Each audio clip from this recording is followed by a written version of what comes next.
এটা একটা সাময়িক আমরা স্বস্তি পেলাম। আমরা কিন্তু একটা পার্মানেন্ট সলিউশন চাই, কারণ আমরা যোগ্য, যারা যোগ্য তাদের যোগ্যতার প্রমাণ সহ যেন তাদের নামের যোগ্যদের লিস্ট দেওয়া হয়। সুপ্রিম কোর্ট আর হাইকোর্ট যে থাপ্পড়টা দিয়েছে এই রাজ্য সরকারের গালে, এসএসসির গালে, তারা কিন্তু রাজি হয়েছে এরপরে যোগ্যদের নামের তালিকা দিতে। আমরা জানি এসএসসির কাছে সকল তথ্য আছে। এটাকে জয় বলবো কিনা বুঝতে পারছি না, কারণ এখনও আমাদের যোগ্যদের প্রমাণ সহ আমরা নামের তালিকাটা এখনও পাইনি। কেন এতদিন দেয়নি সেটা আমাদের কাছে একটা প্রশ্ন। ওনারা কি চাইছিলেন? না দিয়ে কি পার পেয়ে যাওয়ার জন্য? আমাদের চাকরি জীবনে স্বস্তি হচ্ছে, আমাদের চাকরিটা কন্টিনিউশন করা।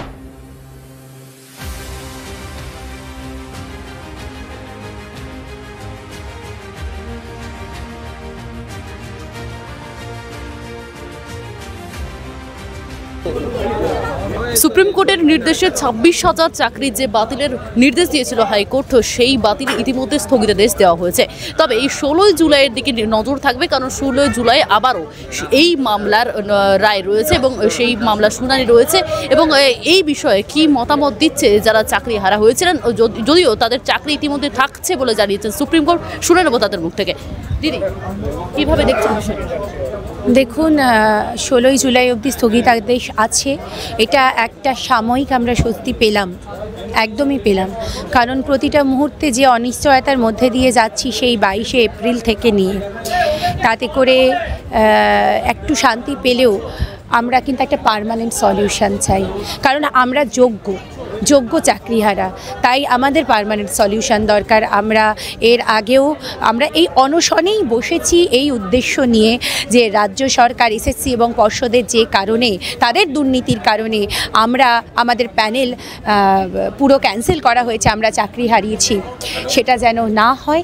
যারা যোগ্য তাদের যোগ্যতার প্রমাণ সহ যেন তাদের নামের যোগ্যদের লিস্ট দেওয়া হয়। এখনও আমাদের সেই একই দাবি থাকলো, তবে আমাদের এইটুকু একটা সামান্য জয় যে আমরা অনশন করছি, একদিকে করেছি, আরেক দিকে আমাদের রাস্তায় নেমেছি, আমাদেরই সাথীরা নেমেছে, বা আমরাও গত মাসের 25 তারিখে রাস্তায় নেমেছি। তাতে করে কিন্তু অবশ্যই করে, এবং তার সাথে এই আমাদের সুপ্রিম কোর্ট আর হাইকোর্ট যে থাপ্পড়টা দিয়েছে এই রাজ্য সরকারের গালে, এসএসসির গালে, তাতে তারা কিন্তু রাজি হয়েছে এরপরে যোগ্যদের নামের তালিকা দিতে।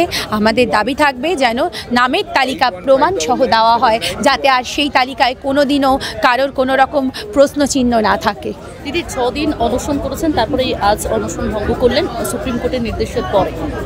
একদম তাই, সুপ্রিম কোর্টের এই যে নির্দেশ এবং তার সাথে সুপ্রিম কোর্টের থাপ্পড় খেয়ে আমাদের এসএসসি বা রাজ্য সরকার যে দিতে চেয়েছে, যারা অযোগ্যদের সংখ্যা একটা জানিয়েছে, কতগুলো সুপার নিউমেরারি পোস্টে ক্রিয়েট করা হয়েছিল জানিয়েছে, এই যে তথ্যগুলো দিয়েছে, এই যে আমাদের একটা ছোট্ট একটা, এটাকে জয় বলবো কিনা বুঝতে পারছি না, কারণ এখনও আমাদের যোগ্যদের প্রমাণ সহ আমরা নামের তালিকাটা এখনও পাইনি। সেটা আসলে পরে তো, আর আমরা যখন যেদিন সসম্মানে বিদ্যালয়ে ফিরে যেতে পারবো সেদিন মনে করবো আমাদের জয় হয়েছে।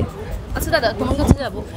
এসএসসিকে ইতিমধ্যেই বলা হয়েছে যে বিভাজন করার জন্য, যদি সম্ভব হয় যোগ্য কারা কারা অযোগ্য তা বিভাজন করা। কি মনে হচ্ছে, কতটা এসএসসি পাশে থাকবে? অবশ্যই মহামান্য সুপ্রিম কোর্ট এসএসসিকে নির্দেশ দিয়েছে কারা যোগ্য কারা অযোগ্য এই বিভাজন করার জন্য। আমরা জানি এসএসসির কাছে সকল তথ্য আছে, ওনারা পারবেন, এটা সত্যিই পারবেন। এর আগেও তো হাইকোর্টে সিবিআই কারা অযোগ্য সেই নির্দেশ প্রকাশ করেছিল, সেই নির্দেশেই কারা অযোগ্য সেই লিস্টও এসএসসি ওদের ওয়েবসাইটে আপলোড করেছিল। সুতরাং ওদের কাছে তথ্য আছে, এই তথ্য না থাকাতে কোনো কারণ নয়। তাই সুতরাং এরা সহজে এটা পারবে। কেন এতদিন দেয়নি সেটা আমাদের কাছে একটা প্রশ্ন।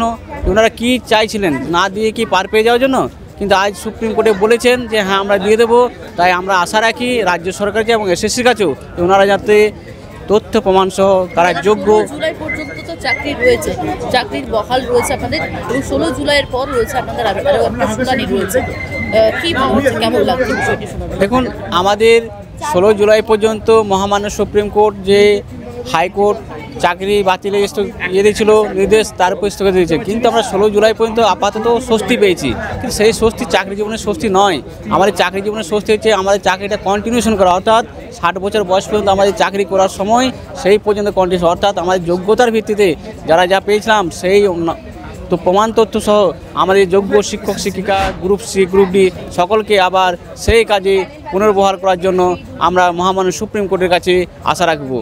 এতক্ষণ শুনে নিলাম চাকরি যারা হারা হয়েছিলেন তাদেরকে সুপ্রিম কোর্টের নির্দেশে এতক্ষণ যে রায় দিয়েছিল এবং সেই রায়ের পর কি বলছেন তারা রায়ের জন্য কতটা বললে তাদের মুখ থেকে শোনা গেল যে সামান্যখানি তারা স্বস্তি মিলেছে, কিন্তু তারা ইতিমধ্যেই চাইছেন একটা পুরোপুরিভাবে যদি সিদ্ধান্ত কিছু পায় বা 16 তারিখের জন্য এখনো পর্যন্ত কিন্তু জিয়ে থাকলো যে কোন দিকে রায় যাবে তার জন্য কিছুটা হলেও স্বস্তি কিছুটা হলেও খুশির মুখ বা হাসির মুখ দেখেছে চাকরি প্রার্থীরা।